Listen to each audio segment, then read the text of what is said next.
Deputy Speaker, and it's a pleasure to follow the Honourable Member for Faversham and Mid-Kent. And I hope that the Right Honourable Member for Sevenoaks uses his newfound freedom on the backbenches to join me and many other members in calling for the Red Arrows order to be brought forward to secure jobs at BAE. The short-sightedness of this government's continued addiction to austerity is astounding, and the government clearly has little understanding of cause and effect.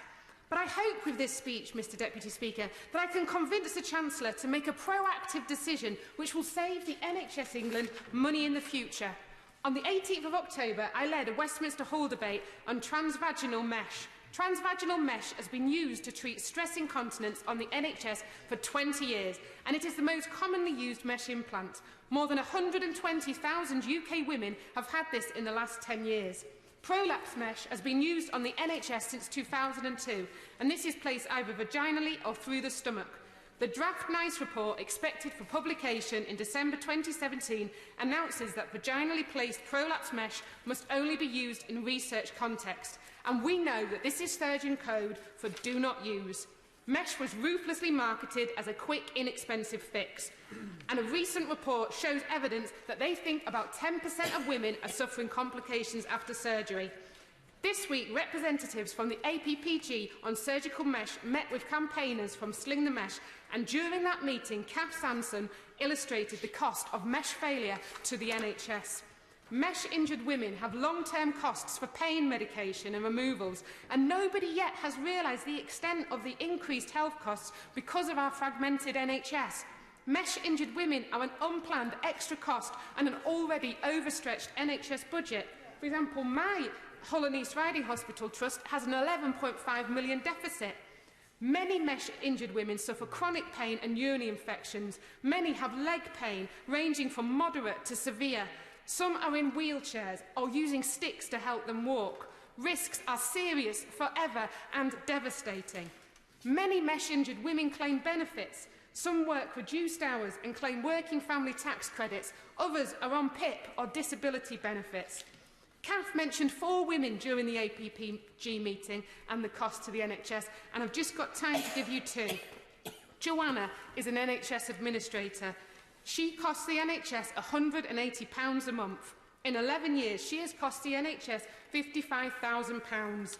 Jemima went from super fit to using sticks to walk and in daily agonising pain. Mesh has sliced her insides so badly that she knows at some point she will need her bowel removing. She is delaying that by using a special kit to pump herself out every day, and it costs £900 a year, plus prescription medication of costs of £135 a month. The Minister, in her response to my mesh debate, dismissed my call for a public inquiry and a retrospective audit. She said, "I think it is more important than we get the treatment that is needed, but I encourage everyone to report their cases through the yellow card scheme." This is a yellow card scheme that most women are not aware of and have no idea how to use. What we need is a retrospective audit on mesh so the NHS can gather the evidence needed on the scale of the injuries to those who have had mesh fitted. The refusal to fund and commission an audit is so incredibly short-sighted. More women are having this operation every day, and the level of risk is unknown, so we could be adding astronomical costs to our NHS daily from future mesh failure. But the costs of the mesh failure are not just to the NHS, they're to all our public services. How can Hull City Council provide the support needed to both mesh-injured women and other disabled adults when they've lost 32% of their funding since 2010? And these cuts are having an impact on their ability to deliver local services, including adult social care. East Riding Council face an increase in adult social care costs of over £21 million without the increased budget to pay for it. And some injured women need supported housing because of their disabilities.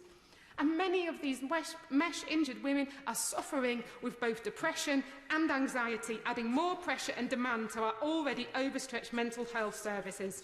Our councils cannot continue to foot the bill for the government's failure to take the action needed.